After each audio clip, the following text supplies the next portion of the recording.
U.S. Secretary of State John Kerry is in Cuba this week to officially raise the American flag over the U.S. Embassy in Cuba.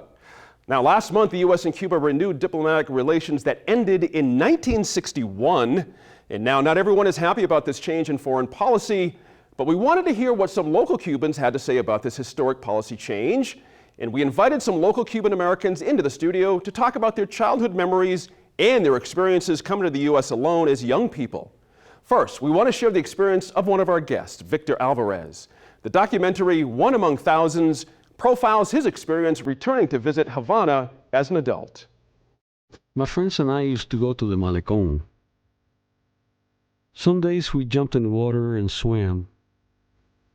Other days we stared at the horizon, wondering about America, the land to the north.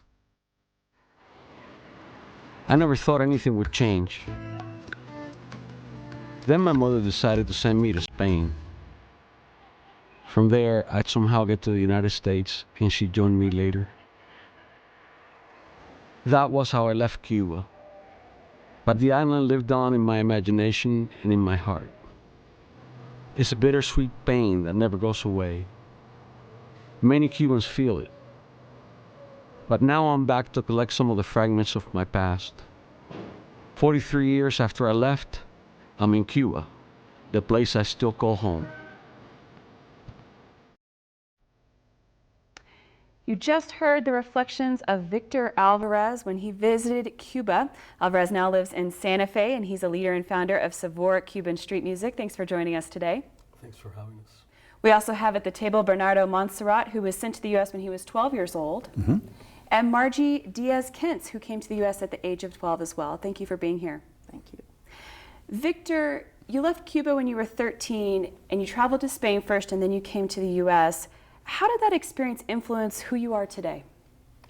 Well, tremendously. You sort of grew up in a hurry. Went from playing with toys to having to be concerned about life. So I think even though it may not have been a positive experience in some aspects, it benefited me in that I got a different view of the world, a more realistic view of the world. Margie, what about you?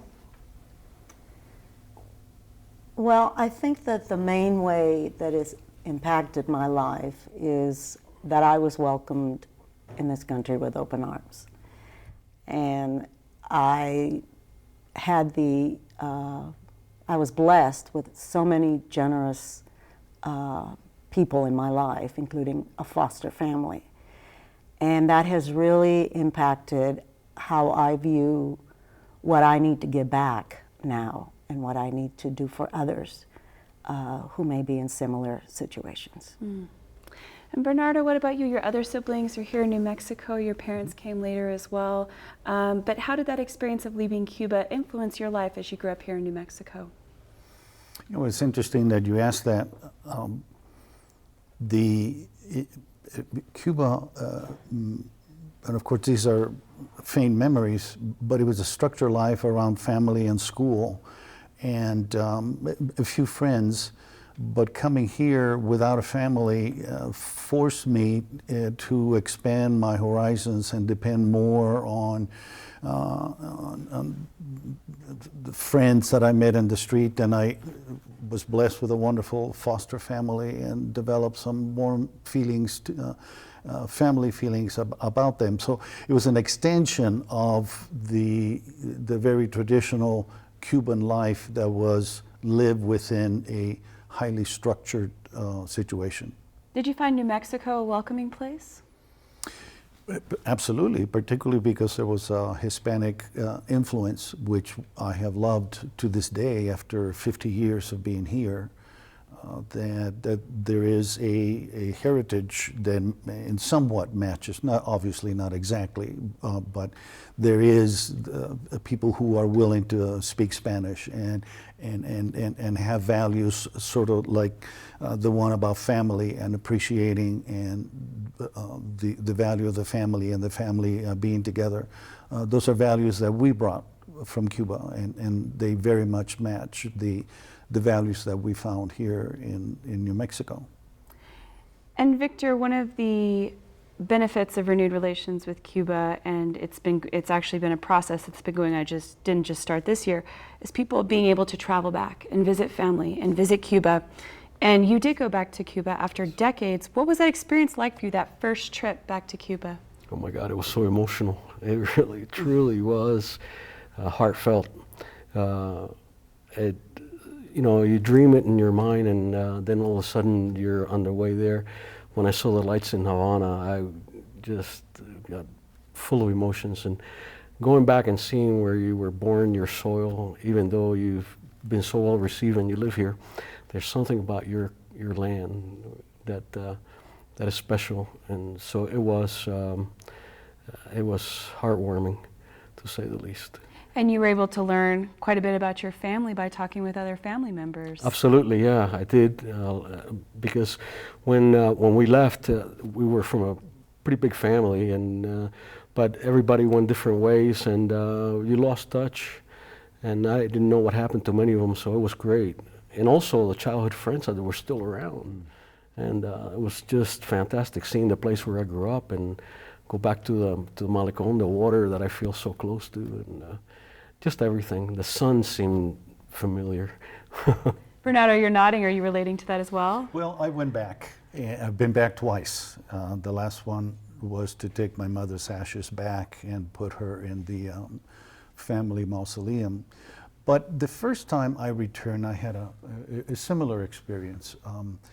Because when I left at 12, I didn't know what to do with a lot of the emotions that I had about my sadness and my grief of leaving my family and my friends. And I turned a lot of those into anger. And I was an angry kid and even an angry adult. And it wasn't until I went back to Cuba and revisited the house where I was born and the house where I grew up and my school and the club where we played that a lot of those emotions came out, and I had to deal with the anger turning into sadness and turning into a lot of the emotions that I didn't even know that I had.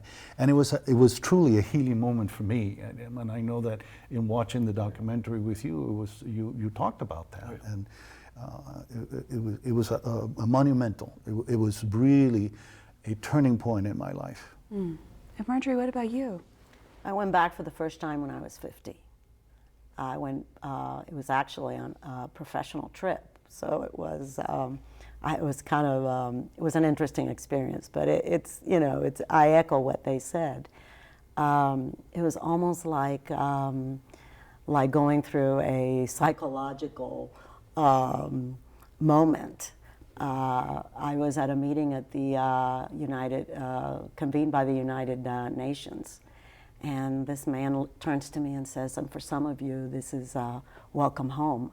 And I lost it. I mean, I totally lost it. And I was trying to be very professional, put a pair of sunglasses on, and everybody went, who are you kidding? You know? But I couldn't speak when I got back. Everybody kept saying, what is it like? My husband, my siblings who had never been back. And I couldn't talk for about a week. And then I went back 9 years later, and I go back every year. Every year I go back, I heal more and more. For me, it's all about reconciliation. Went to the house where we used to live, met the family that was given the home. They referred to it as my home, I referred to it as their home. And they're the only family that we have in Cuba. We have no one else in Cuba, so they're really our family. And your trips back now are with the International Folk Art Market? No, I am on the board of the International Folk Art Alliance, but my first few trips were humanitarian trips with an organization founded by Cuban Americans in Boston. And we took books to the libraries. And that was very, very heartwarming. And then I applied for a license with another Cuban American friend to take friends people-to-people trips. We took a trip in September. The majority of the folks were from New Mexico. We're going back in March. Most of the folks are from Santa Fe.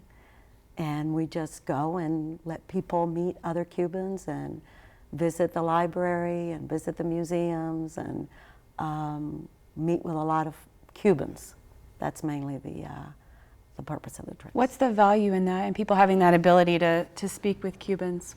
Well, frankly, I feel that the renewed relations between, diplomatic relations between the United States and Cuba have in great part been due because of the great number of Americans that have gone and visited Cuba, seen the situation on the ground versus just what you read in the news and what you hear politicians say.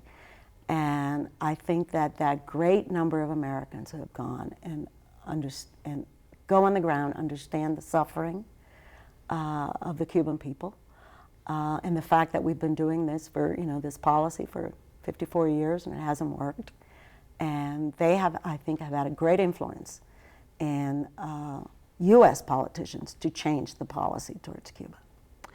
I want to end with asking you about how you have stayed connected to Cuban culture over the years. Victor, I can imagine for you it's their music. You played music, Cuban music here in New Mexico, had the ability to go back and play with Cuban musicians, do a little comparison. Yeah.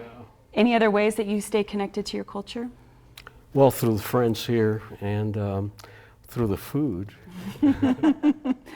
But I think pretty much every culture is that way. You have closeness to where you're from. And we obviously never lost that. And I feel very, very close to Cuba and the Cuban manners or ways. And having friends here helps a lot because you get to talk Cuban, oye tú, ven acá.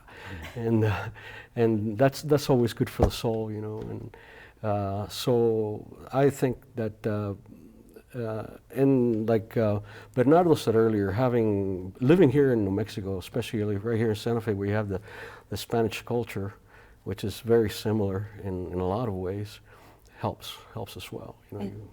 And you, Bernardo? I'm glad you asked me that. Mm-hmm. My mother wrote her memoirs while she was alive and reflected back to the early 1900s. And before dying, she asked me to rewrite them for her. So I've been doing that over the last several years. And the last trip that I took to Cuba, I went through all the little towns where her family lived and where she grew up, and looked up birth certificates of my grandparents and my great-grandparents, and got to meet people. One old man knew my grandfather intimately. And so what I'm doing now is that I'm researching Cuban history and in my family's genealogy, learning that there are that I have native blood, rather than thinking that we were all elite Spaniards from aristocratic families, and it's not the case. and so I'm learning, interesting enough, much more about my Cuban culture now when I'm able to research it as an adult from a distance than when I was actually in it as a child, absorbing it through the eyes of somebody else. And that has been fascinating to dig into, not only my personal history, my family history, but the history of Cuba in which I grew up. That is so interesting. It is. It's Good luck fascinating. with that. Margie, we'll end with you. That's a fascinating question. I landed in Ohio. We were the first Cuban refugees in Canton, Ohio. I lost everything that had to do with Cuba for so many years. You come as a refugee, you just want to immerse in this culture and just survive. But when I got it back big. My home is a Cuban home. My husband is American as they get, and he will tell you that it is a Cuban home. For me, music is huge, absolutely huge. Art, Cuban art. I've become a great collector of Cuban art. And I have to go to Cuba once a year. After about 12, 13 months, I say I have to go and get a shot. And it's like, it's mi gente, it's my people. And that's a huge part. When you meet a Cuban, I've met so many Cubans in Santa Fe, when you meet a Cuban, we're family. I don't know what it is, I don't know if that's the way it is in other immigrant groups, what the main thing we lost when we came wasn't the things. You know, we lost the family, we lost the culture, we lost, you know, what makes us Cuban. There's a Cuban word it's not really a word, it's a term, cubanía. We become Cuban when we're around each other. It's like we never left. Thank you so much for joining us today. We'll put another clip to the documentary that features Victor's experience returning to Cuba on our website, newmexicoinfocus.org.